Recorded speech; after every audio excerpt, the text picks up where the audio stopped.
প্রায় ৯ মাস পর আবারও আমি আপনাদের সামনে টিউটোরিয়াল নিয়ে আসলাম।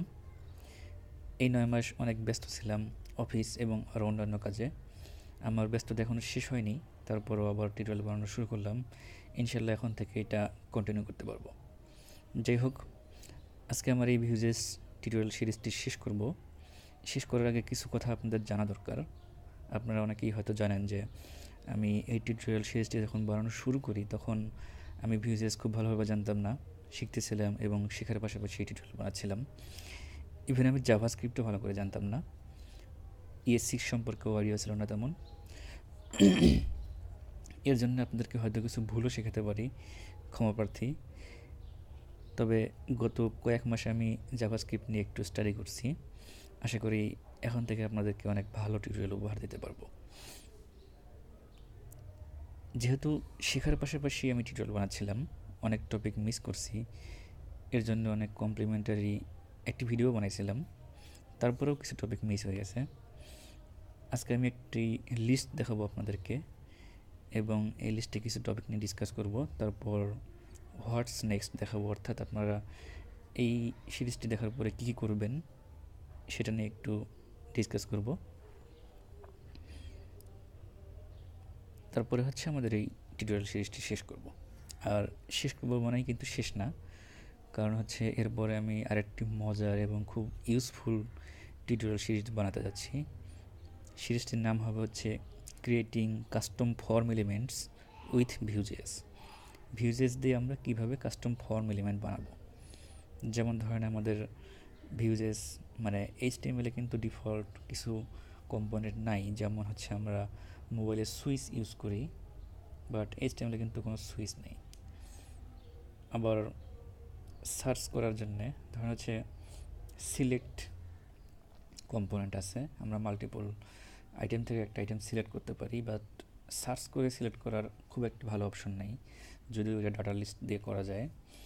কিন্তু এটা যদি আমরা কাস্টম কম্পোনেন্ট বানাই নিয়ে করতে পারি তাহলে অনেক ইজিলি এবং খুব সহজে খুব দ্রুত আমরা এটা ইউজ করতে পারবো।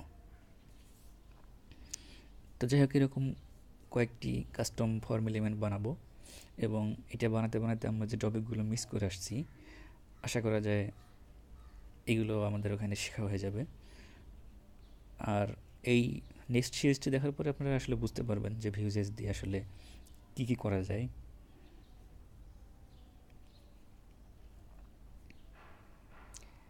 এরপরে আমি ওই সিরিজটা শেষ করার পরে নোট.js-এর উপর একটি বাংলা টিউটোরিয়াল বানাবো। যদিও এটা ভিউজেসের কোনো পার্ট না, তারপরেও আপনারা যারা জাভাস্ক্রিপ্ট নিয়ে ক্যারিয়ার করতে চান তাদের আশা করি অনেক উপকার হবে। তো চলেন দেখে আসি আমাদের লিস্টটা। এটা হচ্ছে আমাদের লিস্ট। এখন আমাদের যেগুলো শেখা হয় নাই, যেমন আমরা মিক্সিং মনে হয় শেখানো হয় নাই। মিক্সিং কী জিনিস এটা আপনাদেরকে জানতে হবে। তারপরে হচ্ছে টেমপ্লেট ট্যাগ ফর HTML। আমাদের অনেক সময় কোনো কম্পোনেন্টের মধ্যে আরেকটি কম্পোনেন্ট দিতে গেলে, কন্ডিশনালি কিছু দিতে গেলে আমাদের VIF লিখতে হয়, তো VIF লেখার জন্য আরেকটি কম্পোনেন্ট দিতে হয়। তো ওই কম্পোনেন্টটা ধরেন হচ্ছে আমাদের এমন দরকার যে আমাদের LI ট্যাগ আছে, আমি নিচে দেখাচ্ছি। আমাদের এরকম LI ট্যাগ আছে,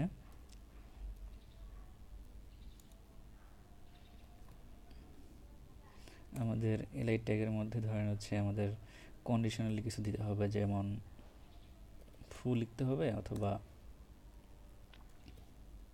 বার লিখতে হবে। তো আমরা তো এটা যদি আমরা কন্ডিশন লিখতে চাই তাহলে আমাদের তো এখানে আরেকটি কম্পোনেন্ট দিতে হবে। ধরুন আমরা এখানে পি দিলাম, তারপরে হচ্ছে /p, এখানে আমরা দিলাম যে VIF।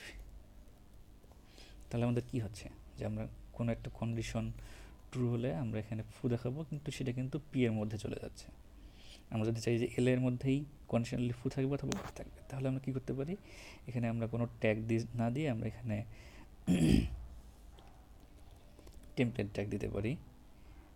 তাহলে তাহলে কি হবে, আমাদের যখন এখানে VIF দেব তাহলে কোনো কন্ডিশন ট্রু হলে আমাদের ফাইনাল যে আউটপুট দেবে HTML-এ তখন আমাদের কোনো এখানে ট্যাগ থাকবে না, অর্থাৎ টেমপ্লেট ট্যাগ দেওয়া মানে হচ্ছে এটা যখন রেন্ডার হবে তখন কোনো কিছু ছাড়াই রেন্ডার হবে, জাস্ট ফু অথবা বার রেন্ডার হবে। এখানে আপনি স্ল্যাশ ভিএস দিলে টেমপ্লেট ট্যাগের মধ্যে আমাদের রেকর্ড রেজাল্টটি পাওয়া যাবে। তো যাই হোক, এগুলোর ইমপ্লিমেন্টেশন আমি দেখাচ্ছি না।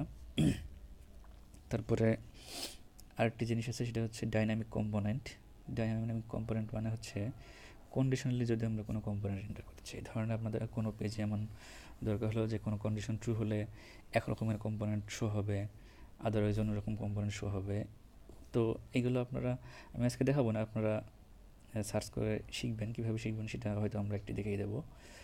আরেকটি জিনিস আছে, যেমন ধরেন হচ্ছে V model dot lazy, V model dot trim, V model dot number, এগুলো নিয়ে আপনারা একটু দেখবেন। তারপরে আছে হচ্ছে ডিরেক্টিভ। আমরা ভিউজেসের বিল্ট ইন ডিরেক্টিভগুলো ইউজ করছি, যেমন হচ্ছে ভি ড্যাশ মডেল। এই ভি ড্যাশ মডেল কিন্তু একটা ডিরেক্টিভ, এটা আমরা একটি ইনপুট কম্পোনেন্ট অ্যাড করতে পারি। তারপর ধরেন ভি ড্যাশ ইফ লিখি আমরা, এটাও কিন্তু একটা ডিরেক্টিভ, কম্পোনেন্টের মধ্যে আমরা এটা অ্যাড করি। তো এরকম আমরা যদি কাস্টম কম্পোনেন্ট বানাতে চাই, মানে কাস্টম ডিরেক্টিভ, এটাও কিন্তু সম্ভব ভিউজেসে। এটা কীভাবে করে আপনারা একটু দেখবেন। আরটি হচ্ছে আমরা কীভাবে অন ইনপুট এলিমেন্ট বানাতে পারি, অর্থাৎ ইনপুট কম্পোনেন্ট আমরা নিজেদের কম্পোনেন্ট বানাবো যেটা হচ্ছে ইনপুট ফিল্ডের মতো কাজ করবে। তো এটা নিয়ে আমরা একটি সিরিজ বানাচ্ছি, সেখানে খুব ভালোভাবে শেখা হয়ে যাবে। আর এইগুলো কীভাবে শিখবেন, ধরেন হচ্ছে আপনি মিক্সিং শিখতে চান, তাহলে আপনি লিখবেন যে ভিউজেস মিক্সিং, দেখবেন খুব সুন্দর ডকুমেন্টেশন আছে এখানে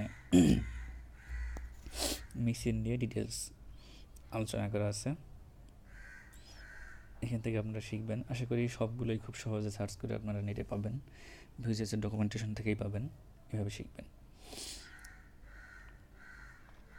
এরপরে হোয়াটস নেক্সট, অর্থাৎ আমরা ফ্রন্ট এন্ড ডেভেলপমেন্ট ভিউজেস দিয়ে শেখার পরে আমরা ভিউজেস দিয়ে আরও কী কী করতে পারি, এটা হচ্ছে আমরা এখন দেখাবো হচ্ছে app development with VueJS. VueJS দিয়ে তিনটেভাবে অ্যাপ ডেভেলপ করা যায়, এই তিনটেই যে শেষ তা না, আরও থাকতে পারে। তার মধ্যে আমি ফার্স্টে যেটা দেখা যাচ্ছে সেটা হচ্ছে native script view. Native script ভিউটা হচ্ছে আমরা সার্চ করে আসি, ধরেন হচ্ছে নেটিভ স্ক্রিপ্ট,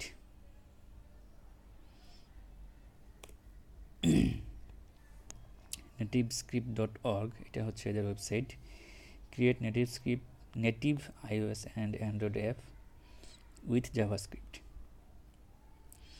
অর্থাৎ জাভাস্ক্রিপ্ট দিয়ে নেটিভ অ্যাপ্লিকেশন। এটা কিন্তু নেটিভ অ্যাপ্লিকেশন, একদম ট্রুলি নেটিভ অ্যাপ্লিকেশন বানাতে পারবো নেটিভ স্ক্রিপ্ট দিয়ে। এখানে কোনো ওয়েব ভিউ থাকবে না। এটা দেখেন, এটার জন্য আমরা নেটিভ স্ক্রিপ্ট, শুধু নেটিভ স্ক্রিপ্ট ইউজ করে অ্যাপ বানানো যায় না, এর সাথে হয় আমাদের অ্যাঙ্গুলার ইউজ করতে হবে, অথবা ভিউজেস ইউজ করতে হবে, অথবা টাইপ স্ক্রিপ্ট ইউজ করতে হবে, অথবা জাভাস্ক্রিপ্ট ইউজ করতে হবে। তো ভিউজেসটা নতুন আসছে এখানে, আগে অ্যাঙ্গুলার অথবা টাইপ স্ক্রিপ্ট অথবা জাভাস্ক্রিপ্ট দিয়ে করতে হতো। তো রিসেন্টলি ভিউজেস অ্যাড করা হয়েছে। ভিউজেস দিয়ে নেটিভ স্ক্রিপ্ট দিয়ে আমরা নেটিভ অ্যাপ্লিকেশন বানাতে পারি অ্যান্ড্রয়েড এবং আইফোনের জন্য। তো এটার জন্য দেখেন এদের ডকুমেন্টেশনে এখানে লেখা আছে যে ভিউজেস ইন্টিগ্রেশন,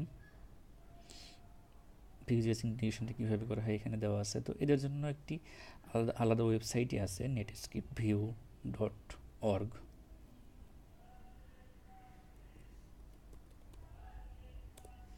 এখানে গেলে আপনারা দেখতে পারবেন, এটা হচ্ছে এটার website, native script truly native apps using VueJS and native script. এখানে এদের ডক দেখে আপনারা এটা শুরু করতে পারেন। তো আমি এটা জাস্ট আপনাদের দেখাচ্ছি, এটা নিয়েও আমাদের একটি টিউটোরিয়াল সিরিজ বানানোর ইচ্ছা আছে, তো এটা বানালে অনেক পরে বানাবো, তো এটা আপনারা দেখতে পারেন। এরপরে আছে হচ্ছে ভিউ নেটিভ। তো ভিউ নেটিভটা আমরা সার্চ করে আসি, viewnative.io. Viewnative is a framework to build cross-platform native mobile apps using JavaScript. এখানে এদের ডকুমেন্টেশন দেখে আপনারা বানাইতে পারেন। তো ভিউ নেটিভটা মূলত হচ্ছে আপনারা যদি রিয়াক্ট নেটিভের নাম শুনেন, রিয়াক্ট নেটিভ দিয়ে মোবাইল অ্যাপ ডেভেলপ করা যায়। ভিউ নেটিভ মূলত হচ্ছে রিয়াক্ট নেটিভের একটি র্যাপার, অর্থাৎ রিয়াক্ট নেটিভ দিয়ে যা করা যায় ভিউ নেটিভ দিয়ে তাই করা যাবে। ভিউ নেটিভের কোডগুলো আসলে রিয়াক্ট নেটিভেই কনভার্ট হয়ে ধরে নিতে পারেন। তারপর রিয়াক্ট নেটিভ যেভাবে নেটিভ অ্যাপ আউটপুট দেয় সেরকম আমরা আউটপুট পাবো। আপনারা চাইলে ভিউ নেটিভ দিয়েও মোবাইল অ্যাপ ডেভেলপ করতে পারেন। এরপর আরেকটা উপায় আছে হচ্ছে কর্ডোভা দিয়ে এবং Vue.js দিয়ে। তো কর্ডোভা মূলত হচ্ছে আপনার ওয়েব বেসড অ্যাপ। আপনার অ্যান্ড্রয়েড অথবা আইফোনের মধ্যে একটি ওয়েব ভিউ ক্রিয়েট করে সেই ওয়েব ভিউর মধ্যে আমরা ওয়েবসাইট রেন্ডার করি আর কি, মানে ওয়েবের যে কম্পোনেন্টগুলো আছে সেই কম্পোনেন্টগুলো দেখায় এবং সেই ওয়েব থেকেই আমাদের নেটিভ এপিআইগুলো কল করে করে আমাদের অ্যাপের কাজগুলো করা হয়। তো এটা আমি দেখাতে চাচ্ছি না, এটা ইউজ করলে নেটিভ পারফরমেন্সটা পাওয়া যাবে না। তারপর আপনারা চাইলে এটা দেখতে পারেন। তো এটা আমি দেখাতে চাচ্ছি না আর। তো এই তো মোটামুটি আমার Vue.js টিউটোরিয়াল সিরিজ। আমি এই টিউটোরিয়ালটি আর কন্টিনিউ করব না। নেক্সট হচ্ছে আমরা ক্রিয়েটিং ফর্ম এলিমেন্টস ওই সিরিজটি বানাবো এবং ওই সিরিজটি বানানো শুরু করলে সেটার লিঙ্ক এটার ভিডিও ডিসক্রিপশনে দেওয়া হবে, আপনারা দেখবেন। আর আমার এই টিউটোরিয়াল সিরিজটি কেমন লাগলো আশা করি জানাবেন। আর সবাইকে নেক্সট টিউটোরিয়াল দেখার জন্য স্বাগতম। সবাই ভালো থাকবেন। ধন্যবাদ সবাইকে।